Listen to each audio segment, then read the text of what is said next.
मेरा नाम साक्षी है और मैं जलालाबाद की रहने वाली हूँ। मैंने अपनी सारी पढ़ाई प्राइमरी और सेकेंडरी एजुकेशन अपने गांव से ही की है।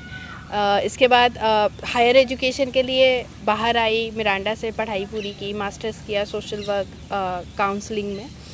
ऑर्गेनाइजेशन बनाना कभी हमारा सपना नहीं था कि हम एक कोई बहुत बड़ी संस्था बनाएंगे। हमेशा से एक मन में बात थी कि कैसे उन लोगों को सपोर्ट किया जाए जिनके पास वो सपोर्ट सिस्टम नहीं है।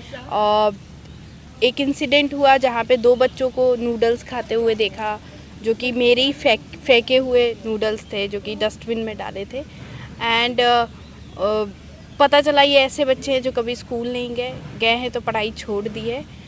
तो एक क्वेश्चन आया, इसके पीछे क्या एजुकेशन है या हंगर है, और अगर ऐसा कुछ हो रहा है तो मैं कितनी प्रिविलेज हूँ जो मेरे लिए सब कुछ है और मैं ऐसी कोई चीज़ फेंक रही हूँ। वहाँ से ये जर्नी शुरू हुई। तो पता चला ये 1 या 2 बच्चे नहीं है, 47 मिलियन बच्चे हैं।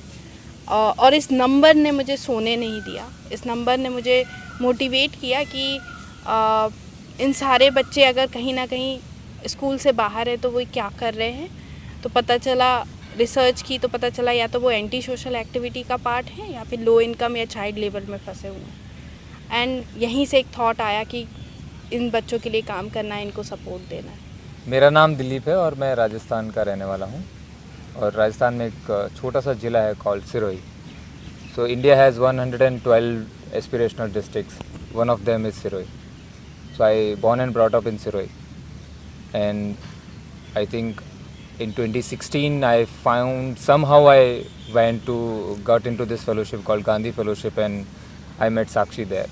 Sakshi was sharing about her journey कि कैसे वो यहाँ तक पहुँची and how she met with those 2 kids and started the idea of Anubhuti.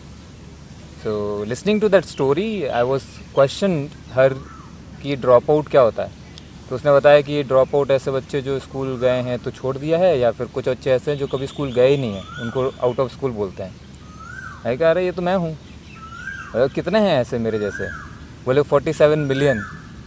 And I was shocked because I was a drop out at a phase of my life. मैंने school छोड़ दिया था, फिर मैं मुंबई, पुणे, हैदराबाद, उन सब सिटीज़ में काम की तलाश में खूब घूमा। जो भी मिला काम करने लायक, फर्नीचर दुकान में काम, बाल काटना वगैरह, सारा कुछ ट्राई किया। So I have lived those experiences जो एक ड्रॉप आउट बच्चा हमारे देश में जीता है इन सच वनरेबल एज। 14-15 साल के बच्चे ढाबों पे काम कर रहे हैं, होटल में काम कर रहे हैं, वो सब। सो वो 47 मिलियन का जो नंबर है, मैं उस पेन की विड्थ और डेप्थ से काफ़ी रेजोनेट फील किया। And I try to imagine 47 million children going through that trauma of being outside of the school in the foundational year of learning. Now it was so disheartening and unsettling to me that I immediately said Sakshi कि क्या मुझे मौका दे सकती हो to work with you? And Sakshi said मुझे तुम जैसे लोगों की ज़रूरत है, because I also want to learn कि एक ड्रॉप आउट बच्चा अगर फेलोशिप तक पहुंच सकता है तो what has help that student to reach here. क्या है वो जो काम करता है और क्या है जो काम नहीं करता है। And so that was the idea of working for Anubhuti, and since then it's been the constant motivation and inspiration for me to work. It's a partnership. जो भी हमारी कॉन्वर्सेशन होती है उसमें पर्पस हमेशा सेंटर में रहता है। जैसे मेरा काम है कि मैं फंड रेजिंग, पार्टनरशिप, कम्युनिकेशन देखती हूँ, और दिलीप का काम है ऑपरेशंस, फाइनेंस और culture building in the organisation, उस पर ज़्यादा फोकस करते हैं। एंड मेरे लिए भी आसान होता है कि कहाँ पे मैं दिलीप की मदद कर पाऊँ।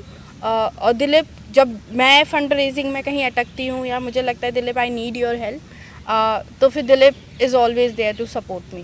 तो इट्स अ जर्नी, क्योंकि सब कहते हैं ना कि एंटरप्रेन्योर्स की जर्नी बहुत लोनली होती है, और कई सारे ऐसे टाइम आते हैं जहाँ पे फैमिली भी नहीं होती है और टीम भी नहीं होती है और आपको अकेले वो फाइट लड़नी होती है। तो आई थिंक हम दोनों जब काम कर रहे होते हैं हमें पता है कि कब कौन लो फील कर रहा है, कहाँ पे हमें एक दूसरे को सपोर्ट करना है। तो दैट्स द ब्यूटी ऑफ जहाँ पर 2 लोग साथ में मिलके उस विज़न के लिए फ़ाइट कर रहे हैं। I believe the co-leadership concept is not just for us to achieve that vision. Personally, for me, is the lot of trust is there. Sakshi is the first person who have trusted me with what I can do and what I cannot do. So मेरी दोनों ही चीज़ों को बहुत respect मिली है इस leadership journey में, co-leading with Sakshi. She has trusted me the most to give me all the finances, all the responsibility of building organization and all. तो एक तो वो बड़ा अपॉर्चुनिटी मुझे लगता है co-leading में जो मेरे लिए क्रिएट होता है, and I think it should be in any co-leading team, that there is a trust and there is a space where you can try, you can explore, and also you build something out of nothing. I feel that co-leading is a space where you recheck yourself again and again. It doesn't mean that someone is giving you so much of opportunity in this space to आप मतलब बस हाँ करते जाए, yes man बन जाए. It's not that, because I also bring a lot of value, I also bring a lot of experience to make this organization a beautiful workplace for many, and also ultimately to achieve that vision. So that builds a sense of ownership in me, and that ownership will always make you clash with indifferent opinions. So being vulnerable with your insecurities, but at the same time being strongly vocal about what you strongly believe and hold as a values. So I think co-leadership का वो ये दो aspect मुझे बहुत motivate और inspire करते हैं to lead from the front.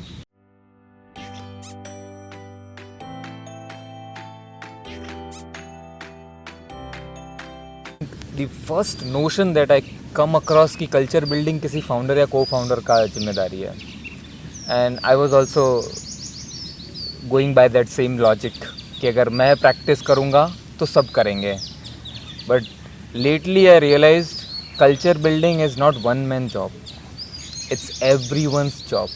So if someone is coming to our team and they asking कि हमको ऐसे कल्चर में काम करना है या ऐसा कल्चर में मैं काम करना पसंद करूँगा, my simple submission would be तुम्हें बनाना पड़ेगा दोस्त. या तो बनते हुए को सपोर्ट करना होगा या फिर तुम्हें बनाना पड़ेगा. रेडीमेड तो नहीं मिल सकता वो. So I think culture is a single everyday daily बनता हुआ चीज़ है, उसको एवरीडे बनाते रहना होता है.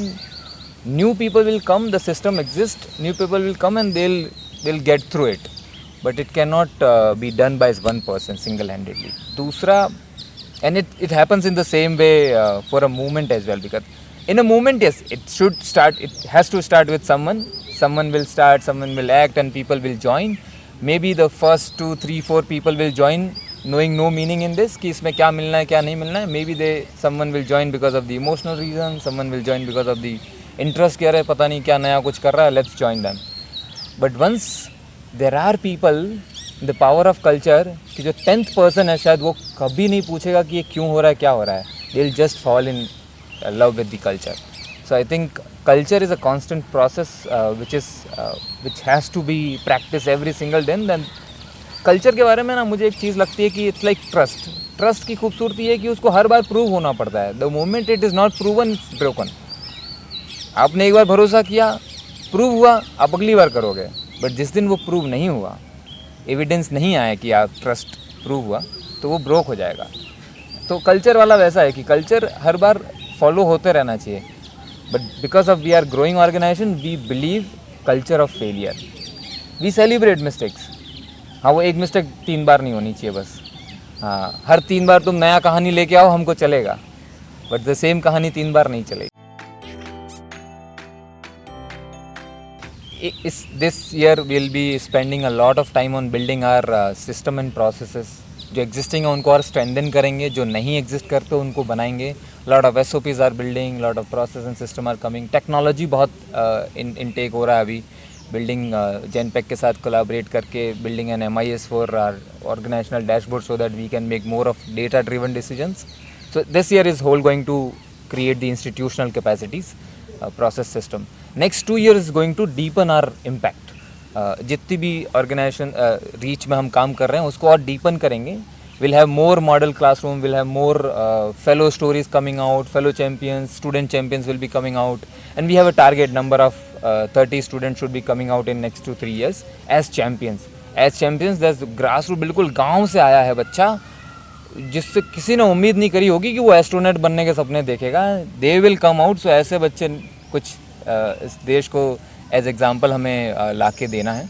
And in the next 5 year down the line 5 year the organisational idea is that we will create a center of excellence and running evidence of how a community can come together and build something very very sustainable, and it should be an institutional way to deal with the problem. एक और चीज़ है जो मेरे जहन में रहती है, I think about this very often, and this is something coming from we often feel or we believe that free things are not free things should not be quality wise अच्छा होना चाहिए। जो भी फ्री है वो अच्छा नहीं होता है, बेसिकली ये मानते हैं ना हम।